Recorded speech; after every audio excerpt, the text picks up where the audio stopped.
সুপ্রিয় শিক্ষার্থীবৃন্দ, বিজেএফটি institute of science and টেকনোলজির পক্ষ থেকে আপনাদের সবাইকে আজকের ক্লাসে স্বাগত। আজকের ক্লাসে আমরা শিখব র্যাপিং মেশিন সাহায্যে ইয়ার্ন কাউন্টিং। শিক্ষার্থীবৃন্দ, এটি একটি র্যাপিং মেশিন। এর দুটি অংশ আছে, একটি হচ্ছে র্যাপিং মেশিন এবং আরেকটি গ্রিল। আমরা গ্রিলে সুতাটি রাখবো এবং মেশিনের সাথে সংযোগ দেব। আমরা দেখে নিই কিভাবে সুতাটা লাগাতে হচ্ছে। প্রথমে এখানে সুতাটি গাইডের মধ্যে দিয়ে নিয়ে আসবো।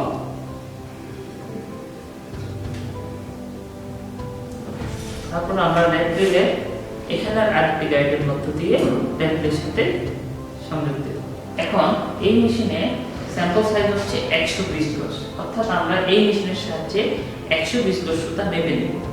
আমাদের যে র্যাপিল মেশিনটা আছে তার পরিধি হচ্ছে 1.5 গজ, অর্থাৎ আমরা যদি এই মেশিনটিকে মোট 80 বার ঘোরাই তাহলে 120 গজ সুতা আমরা পেয়ে যাব।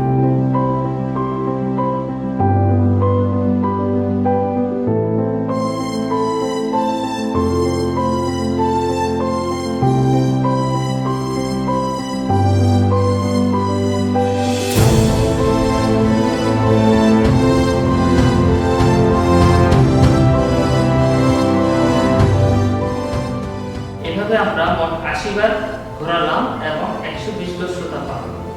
এবার আমরা এই সুতাটিকে এখান থেকে ছিঁড়ে মেশিন থেকে আলাদা করে নেব। একটা ছোট বিট দিয়ে দিব যাতে আমাদের এই সুতাটা খুলে না আসে। এবার আমরা মেশিন থেকে সুতাটা খুব সাবধানে খুলে নেব।